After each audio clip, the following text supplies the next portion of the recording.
ಫೋನ್ನಲ್ಲಿ ಯಾವ ಚರ್ಚೆಯೂ ಬೇಡ. ನೀನು ಎಲ್ಲಿರ್ತೀಯ ಹೇಳು, ನಾನು ಈಗಲೇ ಅಲ್ಲಿಗೆ ಬರ್ತೀನಿ. ವೆಂಕಟೇಶ್ ಸ್ವಲ್ಪ ಹೊತ್ತು ಮಾತನಾಡಲಿಲ್ಲ. ರಾಮಸ್ವಾಮಿಗೆ ಈಗ ನಿಮಿಷಗಳು ಯುಗಗಳಂತೆ ಭಾಸವಾಗಿ ಭೀತಿ ಕಾಡಲು ಆರಂಭಿಸಿತು. ಹೋಟೆಲ್ ಸೂರ್ಯದಲ್ಲಿ ನಾಳೆ ಸಂಜೆ 6 ಗಂಟೆಗೆ ಸಿಗ್ತೀನಿ, ಬರ್ತೀಯ ತಾನೆ? ವೆಂಕಟೇಶ್ ನಗುತ್ತಾ ಕೇಳ್ದ. ಬೇಡ, ಇವತ್ತೇ ಎಲ್ಲ ವ್ಯವಹಾರವೂ ಮುಗಿದು ಹೋಗ್ಬಿಡ್ಬೇಕು. ನಿನಗೆ ಎಷ್ಟು ಬೇಕು ಹೇಳು, ಈಗಲೇ ಅರೇಂಜ್ ಮಾಡ್ತೀನಿ. ರಾಮಸ್ವಾಮಿಯ ದನಿಯಲ್ಲಿ ಆತಂಕದ ಜೊತೆಗೆ ಕಾತುರತೆಯೂ ಇತ್ತು. ಫೋನ್ನಲ್ಲಿ ಯಾವ ಚರ್ಚೆಯೂ ಬೇಡ ಅಂತ ನೀನೇ ಹೇಳ್ದಿಯಲ್ಲ. ಬರುವಾಗ ಬ್ಯಾಂಕ್ ಚೆಕ್ ತಗೊಂಡು ಬಾ. ಎಲ್ಲಿಗೆ ಬರಬೇಕು ಅಂತ ನೀನು ಹೇಳ್ದೆ? ರಾಮಸ್ವಾಮಿ ಕೇಳ್ದ. ಹೋಟೆಲ್ ಸೂರ್ಯ ಅಂತ ಹೇಳಿದ್ನಲ್ಲ. ಅಷ್ಟು ಚಿಕ್ಕ ಹೋಟೆಲ್ಗೆ ರಾಮಸ್ವಾಮಿಗೆ ಅಚ್ಚರಿಯಾಯಿತು. ನಿನ್ನಂಥವರಿಗೆ 5 ಸ್ಟಾರ್ ಹೋಟೆಲೇ ಆಗಬೇಕಲ್ವಾ? ಅಲ್ಲಿ VVIPಗಳು ತುಂಬ ಜನ ಇರ್ತಾರೆ. ಚಿಕ್ಕ ಹೋಟೆಲ್ಗಳಲ್ಲಿ ಯಾರೂ ಗುರುತಿಸೋದಿಲ್ಲ. ಸಂಜೆ 6 ಗಂಟೆಗೆ ಸರಿಯಾಗಿ ಅಲ್ಲಿರು. ಫೋನ್ ಸಂಪರ್ಕ ಕಡಿದು ಹೋದರೂ ರಾಮಸ್ವಾಮಿ ಅದು ಎಷ್ಟು ಹೊತ್ತು ರಿಸೀವರ್ ಹಿಡಿದು ಕಲ್ಲಿನಂತೆ ನಿಂತೇ ಇದ್ದ. ಗಡಿಯಾರದ ಮುಳ್ಳುಗಳತ್ತಲೇ ತದೇಕವಾಗಿ ನೋಡುತ್ತಾ ಕುಳಿತಿದ್ದಾಗ ಫೋನ್ ರಿಂಗ್ ಆಯಿತು. ರಿಸೀವರ್ ಹಿಡಿದು ಕುಳಿತರೆ ತಡವಾಗುತ್ತದೆ. ನನ್ನ ಬರುವಿಕೆಗಾಗಿ ಕಾಯದೆ ವೆಂಕಟೇಶ್ ಅಲ್ಲಿಂದ ಹೊರಟು ಹೋದ್ರೇನು ಮಾಡೋದು ಅನ್ಸಿದ್ರು ಅಕಸ್ಮಾತ್ ಅವನೇ ಫೋನ್ ಮಾಡಿದರೆ ಎಂಬ ಯೋಚನೆ ಬಂದೊಡನೆ ತಕ್ಷಣ ರಿಸೀವರ್ ಎತ್ಕೊಂಡ. ಅಪ್ಪಾಜಿ, ಇವತ್ತು ಯಾಕೆ ಇನ್ನೂ ಆಫೀಸ್ನಲ್ಲೇ ಇದ್ದೀರಿ? ಕುಸುಮಾಳ ಉತ್ಸಾಹಕತೆಯ ಮಾತು ಅತ್ತಲಿಂದ ತೇಲಿ ಬಂತು. ನಿಮಗೆ ಒಂದು ಗುಡ್ ನ್ಯೂಸ್. ಆಸ್ಪತ್ರೆಗೆ ಹೋಗಿ ಲಕ್ಷ್ಮಣನನ್ನು ಮಾತನಾಡಿಸ್ಕೊಂಡು ಬಂದೆ. ಅವನಿಗೆ ಸದ್ಯದಲ್ಲೇ ಜೈಲಿನಿಂದ ಬಿಡುಗಡೆಯಾಗುತ್ತಂತೆ. ರಿಸೀವರ್ ಹಿಡಿದ ರಾಮಸ್ವಾಮಿಯ ಕೈ ಬೆವರತೊಡಗಿತು. ಅವನ ಪ್ರತಿಕ್ರಿಯೆಗೂ ಕಾಯದೆ ಕುಸುಮ ಮಾತನಾಡುತ್ತಲೇ ಇದ್ಲು. ಕುಸುಮ, ನಾನು ಸ್ವಲ್ಪ ಅರ್ಜೆಂಟ್ ಕೆಲಸದ ಮೇಲೆ ಹೊರಗೆ ಹೋಗ್ತಾ ಇದ್ದೀನಿ. ರಾತ್ರಿ ಮನೆಗೆ ಬಂದಾಗ ಆರಾಮವಾಗಿ ಕೂತ್ಕೊಂಡು ಮಾತನಾಡೋಣ. ರಾಮಸ್ವಾಮಿ ಆತುರಪಡಿಸಿದ. ನಿಮಗೆ ಯಾವಾಗಲೂ ಕೆಲಸ ಇದ್ದೇ ಇರುತ್ತೆ. ನಮ್ಮ ಮನೆಗೆ ಇವತ್ತು ಗೆಸ್ಟ್ ಬಂದಿದ್ದಾರೆ. ನಿಮ್ಮ ಜೊತೆ ಮುಖ್ಯವಾದ ವಿಷಯ ಮಾತನಾಡಬೇಕಂತೆ. ಈಗಲೇ ಬರ್ತೀರಾ ಅಪ್ಪಾಜಿ? ಕೆಲಸ ಇನ್ನೊಂದು ದಿನ ಮಾಡಿದ್ರಾಯ್ತು. ಮಗಳು ಎಂದೂ ಹೀಗೆ ಕೇಳಿದವಳೇ ಅಲ್ಲ. ಮೊದಲು ಕರ್ತವ್ಯ, ನಂತರ ಉಳಿದ ಕೆಲಸ ಎನ್ನುವುದು ಅವಳ ಧೋರಣೆ. ಸಹೋದ್ಯೋಗಿಗಳನ್ನು ಮನೆಗೆ ಆಹ್ವಾನಿಸಿರಬೇಕು. ಹೋಗದಿದ್ರೆ ಅವಳಿಗೆ ಬೇಸರವಾಗುತ್ತೆ. ಆದರೆ ವೆಂಕಟೇಶ್ ಸ್ವಲ್ಪ ಹೊತ್ತು ಕಾಯ್ತಾ ಕುಳಿತುಕೊಂಡಿದ್ದ ನಂತರ ನೇರವಾಗಿ ಮನೆಗೆ ಬಂದು ಎಲ್ಲರ ಎದುರಿಗೆ ವರಲಕ್ಷ್ಮಿ ವಿಷಯ ಪ್ರಸ್ತಾಪಿಸಿದ್ರೆ ಏನು ಮಾಡೋದು? ವರಲಕ್ಷ್ಮಿಯ ನೆನಪಾದೊಡನೆ ಅವನ ದೇಹದ ರೋಮಗಳು ಸೇಡಿನ ಭಾವ ಜ್ವಾಲಿಸಲು ಆರಂಭಿಸಿತು. ಆಯಿತು, ಬೇಗ ಬರೋದಕ್ಕೆ ಪ್ರಯತ್ನಿಸ್ತೀನಿ. ಮಾತಿನಲ್ಲಿ ಉದ್ವಿಗ್ನತೆಯನ್ನು ತೋರ್ಕೊಡದೆ ರಾಮಸ್ವಾಮಿ ಹೇಳ್ದ. ಅಕಸ್ಮಾತ್ ನಾನು ಬರೋದು ಲೇಟ್ ಆದರೆ ಅವರಿಗೆ ಇನ್ನೊಂದು ದಿನ ಬರೋಕ್ಕೆ ಹೇಳು. ಮಗಳು ಏನು ಭಾವಿಸಿಯಾಳು ಎಂದು ಯೋಚಿಸದೆ ತಕ್ಷಣ ಟೆಲಿಫೋನ್ ಸಂಪರ್ಕ ತಪ್ಪಿಸಿ ಹೋದವನೇ ದಾಪುಗಾಲು ಹಾಕುತ್ತಾ ಹೊರಗೆ ಬಂದ. ರಿಕ್ಷಾ ತರಲು ಜವಾನನಿಗೆ ಹೇಳಬೇಕು ಎನ್ನುವ ಯೋಚನೆಯೂ ಅವನಿಗೆ ಬರಲಿಲ್ಲ. ವಾಚಿನತ್ತ ಒಮ್ಮೆ ನೋಡಿದ. ಬಿರುಸು ನಡಿಗೆಯಲ್ಲಿ ರಸ್ತೆಗೆ ಬಂದ ರಿಕ್ಷಾಕ್ಕೆ ಕಾಯುತ್ತಾ ನಿಂತ್ಕೊಂಡ. ಫ್ಯಾಕ್ಟ್ರಿ ಊರಿನಿಂದ ಹೊರಗಿರೋದ್ರಿಂದ ರಿಕ್ಷಾಗಳು ಅಲ್ಲಿ ಹೆಚ್ಚಾಗಿ ಬರೋದಿಲ್ಲ. ಫ್ಯಾಕ್ಟ್ರಿಯ ಬಸ್ಗಳು ಬಂದು ಹೋಗುವ ಅವಧಿಯೂ ಮುಗಿದು ಹೋಗಿತ್ತು. ಸೀಟ್ ಬಸ್ಸಿಗೆ ಕಾಯಬೇಕು. ಇಲ್ಲದಿದ್ದರೆ ಯಾರನ್ನಾದರೂ ಲಿಫ್ಟ್ ಕೇಳಬೇಕು. ಎಷ್ಟೋ ಹೊತ್ತಿನ ನಂತರ ವೇಗವಾಗಿ ಬರುತ್ತಿದ್ದ ಬಿಳಿಯ ಕಾರು ರಸ್ತೆಯ ಅಂಚಿನಲ್ಲಿ ಕಾಣಿಸಿತು. ಅದು ಎಡಭಾಗಕ್ಕೆ ಚಲಿಸಿ ಹೊರಟೋಗುತ್ತದೆ ಎನಿಸಿದಾಗ ರಾಮಸ್ವಾಮಿ ಮುಂದೆ ಬಂದು ಇನ್ನೇನು ಕೈ ಚಾಚಬೇಕು. ಅಷ್ಟರಲ್ಲಿ ಕಾರು ಅವನ ಹತ್ತಿರಕ್ಕೆ ಬಂದು ನಿಂತ್ಕೊಂತು. ಇದೇನು ಸರ್, ಕಾರಲ್ಲಿ ಇಲ್ಲಿ ಯಾಕೆ ನಿಂತಿದ್ದೀರಿ? ಡಾಕ್ಟರ್ ಭಾರದ್ವಾಜ್ ಮುಖವನ್ನು ಕಿಟಕಿಯಿಂದ ಹೊರತಂದು ನಗುನಗುತ್ತಾ ಕೇಳಿದರು. ರಿಪೇರಿಗೆ ಹೋಗಿದೆ, ರಿಕ್ಷಾಗಳು ಕಾಣಿಸ್ತಾ ಇಲ್ಲ. ಭಾರದ್ವಾಜ್ ಮಗಳ ಸಹೋದ್ಯೋಗಿ ಎನ್ನುವುದು ಅರಿವಿಗೆ ಬಂದೊಡನೆ ರಾಮಸ್ವಾಮಿ ಅನುಮಾನಿಸಿದ. ಐನಾತಿ ಸಮಯದಲ್ಲೇ ಎಲ್ಲ ಸಮಸ್ಯೆಗಳು ಒಟ್ಟಿಗೆ ಎದುರಾಗುತ್ತವೆ ಎಂದು ಬೇಸರವಾಯಿತು. ಭಾರದ್ವಾಜ್ ಎಂದು ಹೆಚ್ಚು ಮಾತನಾಡೋದಿಲ್ಲ. ಮುಂಭಾಗದ ಕಾರಿನ ಬಾಗಿಲನ್ನು ಹಿಂದೆ ತಳ್ಳಿ ಪ್ಲೀಸ್ ಕೂತ್ಕೊಳ್ಳಿ ಎಂದರು. ನನಗೆ ಸ್ವಲ್ಪ ಅರ್ಜೆಂಟ್ ಕೆಲಸ ಇದೆ.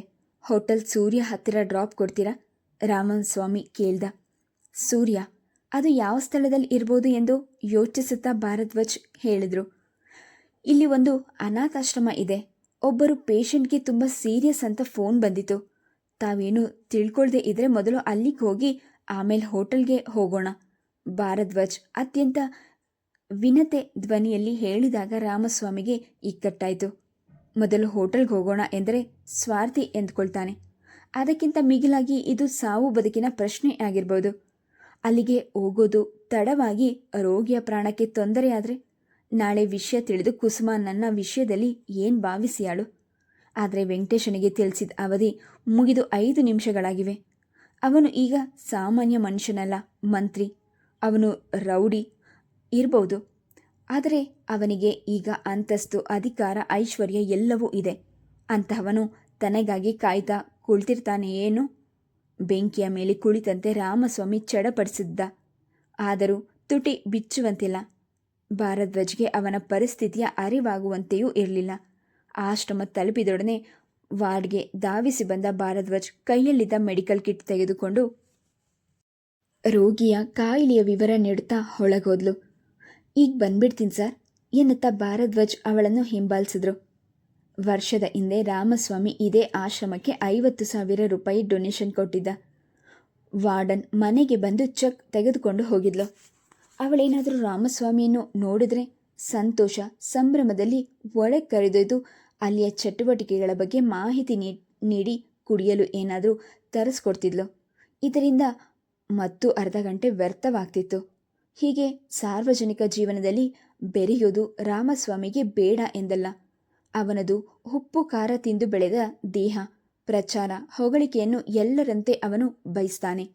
ಆದರೆ ಯಮದೂತನಂತೆ ಅಲ್ಲಿ ಕಾದು ಕುಳಿತಿರುವ ವೆಂಕಟೇಶ್ ಕಾದು ಸಾಕಾಗಿ ಮನೆಗೆ ಹೋದರೆ ಮಾಡೋದೇನು? ರಾಮಸ್ವಾಮಿ ಗಡಿಯಾರದತ್ತ ನೋಡುತ್ತಿರುವಂತೆಯೇ 20 ನಿಮಿಷಗಳು ಜಾರಿ ಹೋದವು.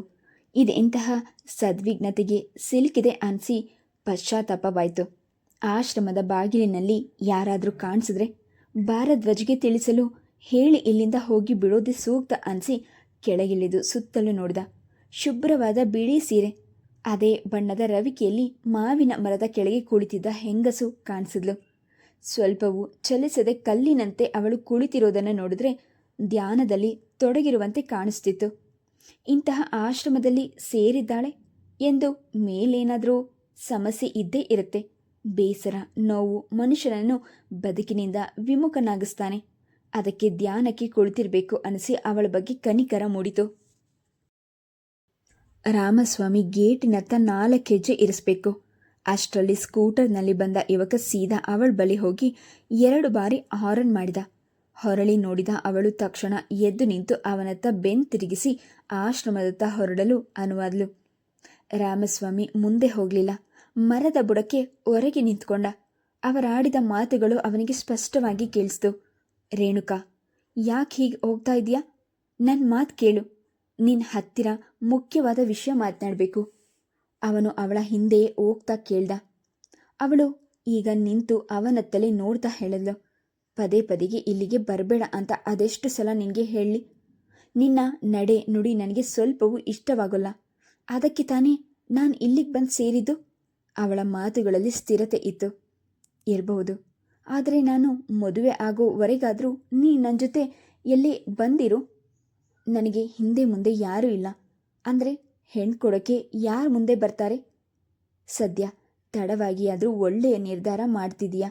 ಅವಳು ವ್ಯಂಗ್ಯವಾಡಿದ್ಲು. ಮದುವೆ ಆದಮೇಲಾದರೂ ನಿನ್ನ ಆಟ ನಿಲ್ಲಿಸ್ತೀಯೋ ಅಥವಾ ಅಪ್ಪ ಮಾಡಿದ ಹಾಗೆ ಆ ಹುಡುಗಿಯ ಜೀವನವನ್ನು ಹಾಳು ಮಾಡಿ ನೀನು ಹಾಳಾಗ್ತೀಯೋ? ಗೇಟಿನ ಬೆನ್ನು ಹಾಕಿ ನಿಂತಿದ್ದರಿಂದ ಅವಳ ಮುಖ ರಾಮಸ್ವಾಮಿಗೆ ಕಾಣಿಸಲಿಲ್ಲ. ಯುವಕ ಮಾತ್ರ ಸ್ಪಷ್ಟವಾಗಿ ಕಾಣಿಸ್ತಿದ್ದ. ಈಗ ಅವರ ಬಳಿ ಹೋಗೋದು ಸರಿಯಲ್ಲ ಅನಿಸಿ ಬೇರೊಂದು ವೆಹಿಕಲ್ಗಾಗಿ ಸುತ್ತಲೂ ನೋಡುತ್ತಿದ್ದಾಗ ಭಾರದ್ವಾಜ್ ಕಾಣಿಸಿದ್ರು. ವಾರ್ಡನ್ನನ್ನು ಅಲ್ಲೇ ಬೀಳ್ಕೊಟ್ಟು ಓಡುತ್ತಾ ಕಾರಿನ ಬಳಿ ಬಂದರು. ವೆರಿ ಸಾರಿ ಸರ್, ನಿಮ್ಮನ್ನು ತುಂಬ ಹೊತ್ತು ಕಾಯಿಸ್ಬಿಟ್ಟೆ. ಭಾರದ್ವಾಜ್ ಕಾರನ್ನು ರಿವರ್ಸ್ ತೆಗೆದುಕೊಳ್ಳುತ್ತಾ ಹೇಳಿದರು. ಆಕೆ ಯಾರು ಅಂತ ನಿಮಗೆ ಗೊತ್ತಾ? ರಾಮಸ್ವಾಮಿ ಬಳಿಯೇ ಸೀರೆ ಹುಟ್ಟಿದ್ದ ಹೆಂಗಸನ್ನು ಉದ್ದೇಶಿಸಿ ಕೇಳಿದ. ಗೊತ್ತಿಲ್ಲ. ಭಾರದ್ವಾಜ್ ಅವಳತ್ತಲೇ ನೋಡುತ್ತಾ ಕೇಳಿದ್ರು. ಯಾಕೆ? ನಿಮಗೆ ಆಕೆ ಪರಿಚಯವಾ? ಮಾತನಾಡಿಸ್ಬೇಕಾ? ಇಲ್ಲ, ಅವರನ್ನು ಎಲ್ಲಿಯೋ ನೋಡಿದ ನೆನಪು. ಅದಕ್ಕೆ ಕೇಳಿದೆ ಅಷ್ಟೆ. ರಾಮಸ್ವಾಮಿ ಕಾರಿನೊಳಗೆ ಕುಳಿತುಕೊಳ್ಳುತ್ತಾ ತಡೆದು ಹೇಳಿದ. ಹೋಟೆಲ್ ಸೂರ್ಯದ ಬಳಿ ರಾಮಸ್ವಾಮಿಯನ್ನು ಬಿಟ್ಟು ಭಾರದ್ವಾಜ್ ಹೊರಟೋದ್ರು. ರಾಮಸ್ವಾಮಿ ಹೋಟೆಲ್ ಒಳಗೆ ಹೋಗಿ ಒಂದು ಸುತ್ತು ಬಂದ. ಆದರೆ ವೆಂಕಟೇಶ್ ಎಲ್ಲೂ ಕಾಣಿಸ್ಲಿಲ್ಲ. ಇಲ್ಲಿಗೆ ವೆಂಕಟೇಶ್ ಅಂತ ಒಬ್ಬರು ಬಂದಿದ್ರ? ಕೌಂಟಲ್ ಬಳಿ ಹೋಗಿ ನೋಟುಗಳನ್ನು ಎಣಿಸುತ್ತಿದ್ದ ಯುವಕನನ್ನು ರಾಮಸ್ವಾಮಿ ಕೇಳ್ದ. ಅವನು ಇವನತ್ತ ನೋಡಿ ಮುಖದಲ್ಲಿ ಯಾವುದೋ ಒಂದು ಭಾವವನ್ನು ವ್ಯಕ್ತಪಡಿಸದೆ, ಒಂದು ಮಾತನ್ನು ಆಡದೆ ನೋಟುಗಳನ್ನು ಎಣಿಸೋದನ್ನು ಮುಂದುವರೆಸಿದ. ರಾಮಸ್ವಾಮಿಗೆ ಬೇರೆ ದಾರಿಯೇ ಇರಲಿಲ್ಲ. ಅದೇ ಪ್ರಶ್ನೆ ಹಾಕಿದ. ಮಿನಿಸ್ಟರ್ ವೆಂಕಟೇಶ್ ಎಂದು ಹೇಳಲು ಹೋದವನು ಮಿನಿಸ್ಟರ್ ಪದವನ್ನು ಉಪಯೋಗಿಸದೆ ಅವನ ಆಕಾರವನ್ನು ವಿವರಿಸಿದ. ಸ್ವಲ್ಪ ಕುಂಟ್ಕೊಂಡು ನಡೀತಾರೆ. ಅವರೇನಾದರೂ ಇಲ್ಲಿಗೆ ಬಂದಿದ್ರಾ? ಬಂದಿದ್ರು. ಅರ್ಧ ಗಂಟೆ ಕೂತಿದ್ರು. ಅವನು ಸ್ವಲ್ಪ ಹೊತ್ತು ಯೋಚಿಸಿ ಹೇಳ್ದ. ಈಗ ಸ್ವಲ್ಪ ಹೊತ್ತಿಗೆ ಮುಂಚೆ ಹೊರಟೋದ್ರು. ರಾಮಸ್ವಾಮಿಗೆ ನಿರಾಸೆಯಾಯಿತು. ಕ್ಷಣ ಯೋಚಿಸುತ್ತಾ ನಿಂತಿದ್ದು ಕೇಳ್ದ. ಮತ್ತೆ ಬರ್ತೀನಿ ಅಂತ ಏನಾದರೂ ಹೇಳಿ ಹೋದ್ರಾ? ಹೆಚ್ಚು ಮಾತನಾಡಲು ಇಚ್ಛಿಸದೆ ಯುವಕ ಇಲ್ಲ ಎನ್ನುವಂತೆ ತಲೆ ಆಡಿಸಿ ನೋಟುಗಳನ್ನು ಎಣಿಸಲು ಆರಂಭಿಸಿದ. ಮನೆಯ ಮುಂದೆ ರಿಕ್ಷಾದಿಂದ ಇಳಿಯುವಾಗ ನಿರಾಸೆಗಿಂತ ಹೆಚ್ಚಾಗಿ ಆತಂಕದ ಭಾವ ರಾಮಸ್ವಾಮಿಯನ್ನು ಆವರಿಸಿಕೊಂಡಿತು. ಕೈತೋಟದಲ್ಲಿ ಗಿಡಗಳಿಗೆ ನೀರು ಹಾಯಿಸುತ್ತಿದ್ದ ಕುಸುಮ ತಂದೆಯನ್ನು ಕಂಡು ಕುಣಿತದ ನಡಿಗೆಯಲ್ಲಿ ಬಂದು ಗೇಟ್ ಅಗಲಿಸಿದ್ಲು. ಕಾರೆಲ್ಲಿ ಅಪ್ಪಾಜಿ? ರಿಕ್ಷಾದಲ್ಲಿ ಯಾಕೆ ಬಂದ್ರಿ? ಅವನು ಬಾಡಿದ ಮೊಗ ಕಂಡು ಕುಸುಮಗೆ ಆಶ್ಚರ್ಯ ಆಯಿತು. ಮನೆಗೆ ಬಂದಿದ್ದ ಅತಿಥಿಯ ಬಗ್ಗೆ ಪ್ರಸ್ತಾಪಿಸಿ ತಾನು ತಡವಾಗಿ ಬಂದಿದ್ದಕ್ಕೆ ಕಾರಣ ಹೇಳುತ್ತಾನೆ ಎಂದುಕೊಂಡಿದ್ಲು. ಆದರೆ ಅವನು ಸೋತು ಸೊರಗಿದವನಂತೆ ಸೋಫಾದಲ್ಲಿ ಹೊರಗೆ ಕುಳಿತು ಕಣ್ಮುಚ್ಚಿದ. ತಿಂಡಿ ತರಲ್ಲ ಅಪ್ಪಾಜಿ? ಕುಸುಮ ಕೇಳಿದ್ಲು. ಬೇಡಮ್ಮ, ಏನೂ ಬೇಡ. ಯಾಕೋ ಒಂಥರ ಸುಸ್ತು, ರಾಮಸ್ವಾಮಿ ಸೋದ ದನಿಯಲ್ಲಿ ಹೇಳ್ದ. ಕೋಟನ್ನು ಭುಜದ ಮೇಲೆ ಹಾಕ್ಕೊಂಡು ಹೇಳಲು ಹೋದ. ಅವಳು ಆತಂಕದಲ್ಲಿ ಹತ್ತಿರ ಬಂದು ಅವರ ಹಣೆ, ಕುತ್ತಿಗೆ, ಕೆನ್ನೆಯನ್ನು ಮುಟ್ಟಿ ನೋಡಿದ್ಲು. ಜ್ವರ ಬಂದಿಲ್ಲ ಅಪ್ಪಾಜಿ. ಫ್ಯಾಕ್ಟ್ರಿಯಲ್ಲಿ ಬೇಜಾರಾಗುವಂಥದ್ದು ಏನಾದರೂ ನಡೀತಾ? ಯಾಕೋ ಒಂಥರ ಡಲ್ ಆಗಿದ್ದೀರಿ? ತಂದೆಯ ಕೈಯಿಂದ ಕೋಟನ್ನು ತೆಗೆದುಕೊಳ್ಳುತ್ತಾ ಕುಸುಮ ಅನುನಯದ ಧ್ವನಿಯಲ್ಲಿ ಕೇಳಿದ್ಲು. ಎಂಥದ್ದು ಇಲ್ಲ, ಕೆಲಸದ ಆಯಾಸ ಅಷ್ಟೇ. ಸ್ವಲ್ಪ ಹೊತ್ತು ರೆಸ್ಟ್ ತಗೊಂಡ್ರೆ ಎಲ್ಲ ಸರಿ ಹೋಗುತ್ತೆ. ಅವನು ಮಾತು ಹೊರಳಿಸಿದ. ಇನ್ನೇನು ರೂಮ್ನೊಳಗೆ ಹೋಗಬೇಕು. ಆಗ ಜ್ಞಾಪಿಸ್ಕೊಂಡು ಕೇಳ್ದ. ಯಾರೋ ಗೆಸ್ಟ್ ಬಂದಿದ್ರು ಅಂದೆ, ಅವರು ಹೋದ್ರಾ? ಎಷ್ಟೊತ್ತು ಅಂತ ಅವರು ಇಲ್ಲೇ ಕಾಯ್ತಾ ಕೂತಿರ್ತಾರೆ? ಕಾದು ಕಾದು ಸಾಕಾಗಿ ಈಗ ಸ್ವಲ್ಪ ಹೊತ್ತಿಗೆ ಮುಂಚೆ ಹೋದರು. ಅವಳ ಮಾತುಗಳಲ್ಲಿ ನಸು ಮುನಸು ಅಣಕಿತು. ಯಾರಮ್ಮ ಅವರು? ನಿಮ್ಮ ನರ್ಸಿಂಗ್ ಹೋಮ್ನಲ್ಲಿ ಕೆಲಸ ಮಾಡ್ತಾ ಇದ್ರಾ ಅಥವಾ ನಿನ್ನ ಸ್ನೇಹಿತರು? ಇಲ್ಲ ಅಪ್ಪಾಜಿ, ಹೇಮಂತ್ ಅಂತ, ಇಂಜಿನಿಯರ್. ಅವರು ನಿಮ್ಮ ಹತ್ತಿರ ಮಾತನಾಡಬೇಕು ಅಂತ ಹೇಳಿದರು. ಅವಳ ಮಾತನ್ನು ಅರ್ಧದಲ್ಲಿ ತಡೆದು ನೋಟ ಬೇರೆ ಕಡೆಗೆ ಹೊರಳಿಸಿದ್ಲು. ಹೇಮಂತ್ ಯಾರವನು? ಅವನ ಹೆಸರು ನಾನು ಕೇಳೇ ಇಲ್ಲ. ರಾಮಸ್ವಾಮಿ ಕುತೂಹಲ ವ್ಯಕ್ತಪಡಿಸಿದ. ವಿಷಯ ಏನಂತೆ? ಮಗಳ ಮುಖದತ್ತಲೇ ನೋಡುವಾಗ ಅವಳು ಸಂಕೋಚ, ಹಿಂಜರಿಕೆ ಕಂಡು ಅವನಿಗೆ ಆಶ್ಚರ್ಯ ಆಯಿತು. ಅವಳು ಏನನ್ನೂ ಹೇಳದೆ ಮೌನವಾಗಿ ಉಳಿದುದನ್ನು ಕಂಡು ಇನ್ನೇನು ಮತ್ತೊಮ್ಮೆ ಪ್ರಶ್ನಿಸಬೇಕು. ಅಷ್ಟರಲ್ಲಿ ಟೆಲಿಫೋನ್ ರಿಂಗ್ ಆಯಿತು. ವೆಂಕಟೇಶನ ಕರೆ ಇರಬಹುದೇ ಎಂಬ ಯೋಚನೆಯ ಹಿಂದೆಯೇ ನಮ್ಮ ಇಬ್ಬರ ನಡುವಿನ ಸಂಭಾಷಣೆ ಕುಸುಮಳ ಕಿವಿಗೆ ಕೇಳಬಾರ್ದು ಎಂದು ಟೆಲಿಫೋನ್ನತ್ತ ಧಾವಿಸಲು ಮುಂದಾದ. ನೀವು ಕೂತಿರಿ ಅಪ್ಪಾಜಿ, ಆಯಾಸ ಮಾಡ್ಕೋಬೇಡಿ. ನಾನು ಫೋನ್ ಕಾಲ್ ರಿಸೀವ್ ಮಾಡ್ತೀನಿ. ರಾಮಸ್ವಾಮಿಯನ್ನು ತಡೆದು ಫೋನ್ನತ್ತ ಧಾವಿಸಿ ಅವಳೇ ರಿಸೀವರ್ ಎತ್ಕೊಂಡು ಹಲೋ ಎನ್ಲು. ರಾಮಸ್ವಾಮಿಯ ಎದೆ ಬಡಿತ ಅವನಿಗೆ ಕೇಳಿಸುವಷ್ಟು ಜೋರಾಯಿತು. ಅಷ್ಟರಲ್ಲಿ ಇತ್ತ ತಿರುಗಿದ ಕುಸುಮ ಹೇಮಂತ್ ಎಂದು ಹೇಳಿ ಅವನೊಂದಿಗೆ ನಗುನಗುತ್ತಾ ಮಾತು ಮುಂದುವರೆಸಿದ್ಲು. ಮಗಳಾಡುತ್ತಿದ್ದ ಮಾತುಗಳನ್ನೇ ಕೇಳುತ್ತಾ ಇದು ಯಾವ ಹೊಸ ಸಂಬಂಧ ಎಂದು ಯೋಚಿಸುತ್ತಾ ರಾಮಸ್ವಾಮಿ ಮಹಡಿಯ ಮೆಟ್ಟಿಲುಗಳನ್ನು ಏರಲು ಆರಂಭಿಸಿದ. ಹಾಸಿಗೆಯ ಮೇಲೆ ಕುಳಿತು ತನ್ನ ಗತ ಜೀವನದ ಬಗ್ಗೆಯೇ ಯೋಚಿಸುತ್ತಿದ್ದಾಗ ಅದನ್ನು ನೆನಪಿಗೆ ತಂದುಕೊಳ್ಳದೆ ಅಸಹನೀಯ ಎನಿಸಿತು. ಆ ಜೀವನ ಮತ್ತೆ ಮರುಕಳಿಸದಂತೆ ಮಾಡಿ ಎಷ್ಟೆಲ್ಲ ವರ್ಷ ತುಂಬ ಎಚ್ಚರಿಕೆಯಿಂದ ಕಟ್ಟಿದ ಬದುಕಿನ ಸುಂದರ ಸೌಧ ದಿಢೀರನೆ ಕುಸಿಯುವಂತೆ ಮಾಡೋದು ಅವರಿಗೆ ಬೇಕಿರಲಿಲ್ಲ. ಹಣ ಕೊಡಲು ಹಿಂದೆ ಮುಂದೆ ನೋಡ್ತಿದ್ದಾನೆ ಎಂದುಕೊಂಡು ವೆಂಕಟೇಶ್ ವಿಷಯವನ್ನು ಬಹಿರಂಗ ಮಾಡಿದ್ರೇನು ಮಾಡೋದು ಅನಿಸಿದ್ದೆ ತಡ. ಎದ್ದು ನಿಂತು ಬ್ರೀಡ್ ಕೇಸ್ ತೆಗೆದು ಚೆಕ್ ಬುಕ್ಕನ್ನು ಪ್ಯಾಂಟಿನ ಜೇಬಿಗಿರಿಸಿ ತಕ್ಷಣ ಕೆಳಗಿಳಿದು ಬಂದ. ಅವನು ಮೆಟ್ಟಲ್ ಇಳಿಯುತ್ತಿದ್ದಾಗ ರಿಸೀವರ್ ಕೆಳಗಿರಿಸಿದ ಕುಸುಮಾಳ ಮೊಗದಲ್ಲಿ ಸಂತೋಷ, ಸಂಭ್ರಮದ ಭಾವವಿತ್ತು. ರಾಮಸ್ವಾಮಿಯನ್ನು ಕಂಡೊಡನೆ ಅವನ ಬಳಿಗೆ ಧಾವಿಸಿ ಒಂದು ತೋಳಿಗೆ ಕೆನ್ನಿಯೂರಿ ಅಪ್ಪಾಜಿ, ತುಂಬ ಹಸಿವಾಗ್ತಾ ಇದೆ, ಬನ್ನಿ ಊಟ ಮಾಡೋಣ ಎಂದು ಮುಗ್ದು ಗೆರೆಯುತ್ತಾ ಹೇಳಿದ್ಲು. ನೀನು ಮಾಡಮ್ಮ, ಅರ್ಜೆಂಟ್ ಕೆಲಸ ಇದೆ, ನಾನು ಒಂದು 10 ನಿಮಿಷ ಹೊರಗೆ ಹೋಗಿ ಬರ್ತೀನಿ ಅವನು ಹೇಳ್ದ. ಈಗ ತಾನೇ ನೀವು ಮನೆಗೆ ಬಂದಿದ್ದೀರಿ, ಈಗ ಮತ್ತೆ ಹೊರಗೆ ಹೋಗಬೇಕಾ? ಕುತೂಹಲದೊಂದಿಗೆ ಅನುಮಾನವು ಬೆರೆಸಿ ಅವಳು ಕೇಳಿದ್ಲು. ಅಷ್ಟರಲ್ಲಿ ಟೆಲಿಫೋನ್ ಮತ್ತೆ ರಿಂಗ್ ಆಯಿತು. ಅತ್ತ ಧಾವಿಸಿ ಕುಸುಮ ರಿಸೀವರ್ ಹಿಡ್ಕೊಂಡ್ಲು. ಅಪ್ಪಾಜಿ, ನಿಮಗೆ ಫೋನು, ಅದ್ಯಾರೋ ವೆಂಕಟೇಶ್ ಅಂತೆ. ಟೇಬಲ್ ಮೇಲೆ ರಿಸೀವರ್ ಏರಿಸಿದ ಕುಸುಮ ಬದಿಯ ಸೋಫಾದಲ್ಲೇ ಕುಳಿತುಕೊಂಡ್ಳು. ಅವನು ಏನು ಕೇಳ್ತಾನೋ, ತಾನು ಏನು ಉತ್ತರಿಸಬೇಕಾದಿತ್ತು ಎಂಬ ಅಂತಕದಲ್ಲಿ ಈಗ ಬಂದ್ಬಿಡ್ತೀನಿ, ಊಟಕ್ಕೆ ರೆಡಿ ಮಾಡಮ್ಮ ಎಂದು ಹೇಳಿದ ರಾಮಸ್ವಾಮಿ ಅವಳನ್ನು ಅಡಿಗೆ ಮನೆಗೆ ಸಾಗ ಹಾಕಿದ ಮೇಲೆ ರಿಸೀವರ್ ಎತ್ತಿ ಹಲೋ ಎಂದ. ಮುಂದೆ ಒಂದು ಮಾತನ್ನು ಅವನು ಆಡಲಿಲ್ಲ. ವೆಂಕಟೇಶ್ ಹೇಳುತ್ತಿದ್ದ ಮಾತುಗಳನ್ನು ಕೇಳುತ್ತಾ ಅವನ ಮೊಗದ ಜೊತೆಗೆ ಮುಷ್ಟಿಯು ಬಿಗಿಯಾಯಿತು.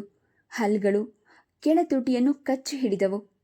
ಅವನು ರಿಸೀವರ್ ಕೆಳಗಿಳಿಸುವಾಗ ಮಗಳಿಗೆ ಹೇಳಿದ್ದು ಮಾತು ನೆನಪಿನಲ್ಲಿ ಉಳಿದಿರಲಿಲ್ಲ. ಸೋಫಾದ ಮೇಲೆ ಇದ್ದ ಕೋಟನ್ನು ಭುಜದ ಮೇಲೆ ಹಾಕೊಂಡು ಅಡಿಗೆ ಮನೆಯತ್ತ ಒಮ್ಮೆ ನೋಡಿ ಬಿಲ್ಲಿನಿಂದ ಬಾಣ ಬಿಟ್ಟಂತೆ ಹೊರಗೆ ಬಂದು ಗೇಟ್ ದಾಟಿದ. ಅಪ್ಪಾಜಿ ಎಲ್ಲ ರೆಡಿ, ಬನ್ನಿ ಊಟ ಮಾಡೋಣ. ವರಾಂಡಕ್ಕೆ ಬಂದ ಕುಸುಮ ರಾಮಸ್ವಾಮಿಗಾಗಿ ಸುತ್ತಲೂ ನೋಡಿ ನಂತರ ಟೇಬಲ್ ಒರೆಸುತ್ತಿದ್ದ ಕೆಲಸದ ಹುಡುಗನನ್ನು ಅಪ್ಪಾಜಿ ಎಲ್ಲಿ ಹೋದ್ರು ಎಂದು ಕೇಳಿದ್ಲು. ಈಗ ಹೊರಗೆ ಹೋದ್ರು ಅಮ್ಮವ್ರೆ. ಅವರು ಎಲ್ಲಿಗೆ ಹೋದ್ರು ಅಂತ ನನಗೆ ಗೊತ್ತಿಲ್ಲ, ಹುಡುಗ ಹೇಳ್ದ. ತಂದೆಯ ಹಿಂದಿನ ವರ್ತನೆ ಅವಳಿಗೆ ವಿಚಿತ್ರ ಎನಿಸಿತು. ಓಡ್ತಾ ಗೇಟಿನ ಬಳಿಗೆ ಬಂದ್ಲು. ಆದರೆ ರಾಮಸ್ವಾಮಿ ಎಲ್ಲಿಯೂ ಕಾಣಿಸ್ಲಿಲ್ಲ. ನಿರಾಶೆಯಲ್ಲಿ ಅವಳು ಎಷ್ಟೋ ಹೊತ್ತು ಗೇಟಿನ ಬಳಿಯಲ್ಲಿ ನಿಂತಿದ್ಲು. ಕಾರಿಗೆ ಬೀಗ ಹಾಕಿ ಕಾರಿಡಾರ್ನತ್ತ ತಿರುಗುವುದರಲ್ಲಿದ್ದಾಗ ಬದಿಯಲ್ಲೇ ಬಂದು ನಿಂತ ರಿಕ್ಷಾದವನು ಜಯದೇವ್ ಗಮನಿಸಿದ. ದೂರದಲ್ಲೇ ಅವನನ್ನು ನೋಡಿದ ಗೌರಿ 30 ರೂಪಾಯಿಯ ನೋಟನ್ನು ರಿಕ್ಷಾದವನಿಗೆ ಕೊಟ್ಟು ಜಯದೇವನತ್ತ ಧಾವಿಸಿದ್ಲು. ಮೇಡಮ್, 8 ರೂಪಾಯಿ ಚೇಂಜ್ ತಗೊಳ್ಳಿ ಎಂದು ರಿಕ್ಷಾದವನು ಕೂಗಿ ಹೇಳಿದ್ರು. ಪರವಾಗಿಲ್ಲ, ಇಟ್ಕೊಳ್ಳಿ ಎನ್ನುವಂತೆ ಕೈ ಸನ್ನೆ ಮಾಡಿ ಹಲೋ, ಯಾರು, ಗುಡ್ ಮಾರ್ನಿಂಗ್ ಎನ್ನುತ್ತಾ ಜಯದೇವನೊಂದಿಗೆ ಹೆಜ್ಜೆ ಹಾಕಲು ಆರಂಭಿಸಿದ್ಲು. ರಿಕ್ಷಾದವನು ನೋಟ್ಗಳನ್ನು ಜೋಡಿಸಿಕೊಳ್ಳುತ್ತಾ ಇವರು ಓದೋದಕ್ಕೆ ಯಾಕೆ ಬರ್ತಾರೋ ಎಂದ್ಕೊಂಡು ತುಟಿ ಹಂಚಿನಲ್ಲಿ ವಕ್ರನಗೆ ಸೂಸಿದ. ಏನಿವತ್ತು ಕಾರು? ಗೌರಿ ಕೇಳಿದ್ಲು. ಒಳ್ಳೆಯದೇ ಆಯಿತು, ಮನೆಗೆ ಹೋಗ್ತಾ ನನಗೆ ಡ್ರಾಪ್ ಕೊಡೋದಕ್ಕೆ ಅನುಕೂಲ ಆಯಿತು. ಜಯದೇವ್ ನಿಂತ್ಕೊಂಡ.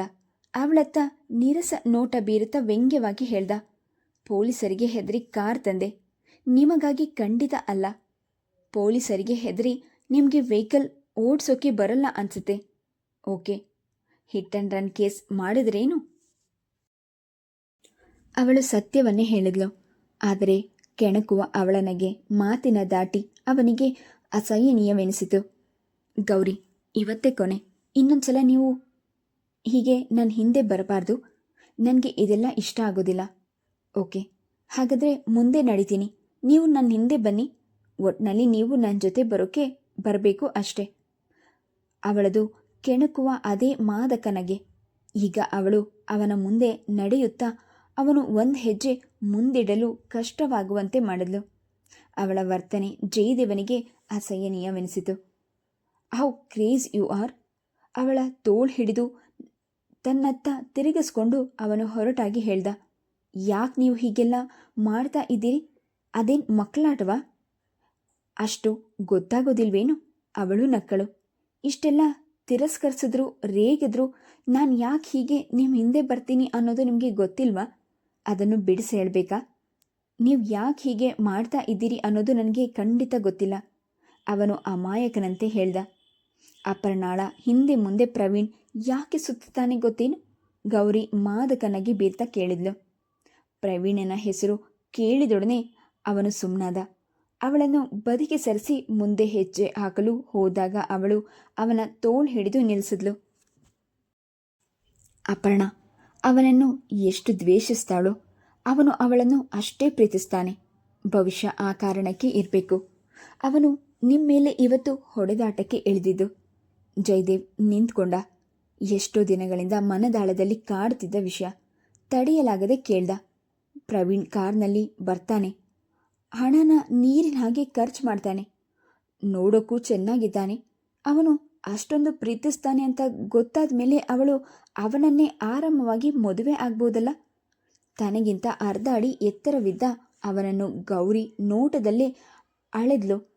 ಅವನ ಕಣ್ಗಳನ್ನೇ ಗಾಢವಾಗಿ ದಿಟ್ಟಿಸುತ್ತಾ ಕೇಳಿದ್ಲು, ಈ ಮಾತನ್ನು ನೀವು ಸಿನ್ಸಿಯರಾಗಿ ಹೇಳ್ತಾ ಇದ್ದೀರಾ? ಗೌರಿ ಆತಂಕದಲ್ಲಿ ಪ್ರಶ್ನಿಸಿದ್ಲು. What do you mean? Jayadev ಅಚ್ಚರಿಗೊಂಡ. ಪ್ರವೀಣನಿಗೆ ನಿಮ್ಮ ಮೇಲೆ ಯಾಕೆ ಕೋಪ ಗೊತ್ತೇನು? ನೀವು ಅಪರ್ಣ ಪ್ರೀತಿಸ್ತಾ ಇದ್ದೀರಿ ಅನ್ನೋದು ಅವನ ನಂಬಿಕೆ. ಅವನ ಮುಖದಲ್ಲಿ ಆಗಬಹುದಾದ ಬದಲಾವಣೆಗಳನ್ನೇ ಗಮನಿಸುತ್ತಾ ಅವಳು ಹೇಳಿದ್ಲು. ಅವಳು ಹೇಳಿದ್ದು ಏನು ಎಂದು ಜಯದೇವನಿಗೆ ಸ್ವಲ್ಪ ಹೊತ್ತು ಅರ್ಥವೇ ಆಗಲಿಲ್ಲ. ನಂತರ ಪ್ರೀತಿಸೋದಾ? ನಾನು ಅವಳನ್ನು ಪ್ರೀತಿಸೋದಾ ಎನ್ನುತ್ತಾ ಮೊದಲು ಹಗುರವಾಗಿ ನಂತರ ಜೋರಾಗಿ ನಗಲು ಆರಂಭಿಸಿದ. ಅಲ್ಲಿ ನಿಂತಿದ್ದ ವಿದ್ಯಾರ್ಥಿಗಳೆಲ್ಲ ಇವರತ್ತಲೇ ತಿರುಗಿ ನೋಡಿದ್ರು. ಯಾಕೆ ನಗ್ತೀರಿ? ಅವಳ ಮುಖದಲ್ಲಿ ಮುನಿಸಿನ ಭಾವ ತುಂಬಿಕೊಂಡಿತ್ತು. ನೀವು ಅವಳನ್ನು ಪ್ರೀತಿಸ್ತಾ ಇಲ್ವೇನು? ಪ್ರೀತಿಸೋದು ಅಂದ್ರಲ್ಲ, ಅದಕ್ಕೆ ನಗು ಬಂತು. ಅಲ್ಲ, ಪ್ರೀತಿಸೋಕೆ ಕಾಲೇಜಿಗೆ ಬರಬೇಕಾ? ಅದು ಪ್ರವೀಣ್ ಪ್ರೀತಿಸ್ತಾ ಇರುವ ಹುಡುಗಿಯನ್ನೇ ನಾನ್ಯಾಕೆ ಪ್ರೀತಿಸಬೇಕು? ಅವನು ನಗು ನಗುತ್ತಲೇ ಹೇಳ್ದ. ಅವನಾಡಿದ ಮಾತುಗಳು ಹಾಗೂ ಅವನ ಪ್ರಸನ್ನ ವದನದ ಕಂಡು ಅವಳಿಗೂ ಖುಷಿಯಾಯಿತು. ಅಪರ್ಣ ಯಾಕೆ ಹಾಗೆ? ಕ್ಲಾಸ್ ರೂಮಿನತ್ತ ಹೋಗುತ್ತಾ ಜಯದೇವ್ ಕೇಳ್ದ. ಅವನು ತಪ್ಪು ಹೆಜ್ಜೆ ಇಡುತ್ತಾ ಇದ್ರೆ ಅಲ್ವಾ? ಅವಳು ಫ್ಲರ್ಟ್ ಮಾಡೋದು ಜಾಸ್ತಿ. ಪ್ರೀತಿ ಪ್ರೇಮದ ಬೆಲೆಯೇ ಅವಳಿಗೆ ಗೊತ್ತಿಲ್ಲ. ಯಾರು ಚೆನ್ನಾಗಿರ್ತಾರೋ, ಯಾರು ಭರ್ತಿಯಾಗಿರುತ್ತೋ ಅವರ ಜೊತೆ ಹೋಗಿಬಿಡ್ತಾಳೆ. Dirty fellow. ಅವಳ ಸೌಂದರ್ಯವೇ ಅವಳಿಗೆ ಶತ್ರು. ಪ್ರವೀಣ್ ಪರ್ಸ್ ಈಗ ಖಾಲಿ ಆಗಿದೆ ಏನೋ. ಅವನು ಶ್ರೀಮಂತ ಅಲ್ವಾ? ಜಯದೇವ್ ಹಗುರವಾಗಿ ನಕ್ಕ. ಅವನು ಮಂತ್ರಿ ವೆಂಕಟೇಶನ ಮಗ ಅನ್ನೋದು ನಿಮಗೆ ಗೊತ್ತಿಲ್ವಾ? ಸ್ಟ್ರೇಂಜ್. ಅವಳು ನಕ್ಕಳು. ಅವನ ಜೊತೆ ಸ್ವಲ್ಪ ದಿನ ಸುತ್ತಾಡಿ ಬೋರ್ ಆಗಿರಬೇಕು. ಈಗ ನೀವು ತುಂಬ ಸ್ಮಾರ್ಟ್ ಆಗಿ ಫ್ರೆಶ್ ಆಗಿ ಕಾಣಿಸ್ತಾ ಇದ್ದೀರಿ ಅನಿಸುತ್ತೆ. ಅದಕ್ಕೆ. ಅವನತ್ತಲೇ ನೋಡುತ್ತಾ ಮಾತನ್ನು ಅರ್ಧದಲ್ಲಿ ನಿಲ್ಲಿಸಿದ್ಲು. ಯುವತಿಯೊಬ್ಬಳು ತನ್ನ ಸೌಂದರ್ಯದ ಬಗ್ಗೆ ಪ್ರಸ್ತಾಪಿಸಿದ್ದಕ್ಕೆ ಅವನು ಕೆಂಪೇರಿದ. ಮಾತು ಮರೆತು ನೋಟ ಎತ್ತಲು ಹೊರಳಿತು. ನೀವೀಗ ಕ್ಲಾಸ್ಗೆ ಹೋಗ್ತಾ ಇದ್ದೀರಾ? ಅವಳೇ ಕೇಳಿದ್ಲು. ಹೌದು. ನಾವೆಲ್ಲ ಇಲ್ಲಿಗೆ ಬಂದಿರೋದ್ಯಾಕೆ?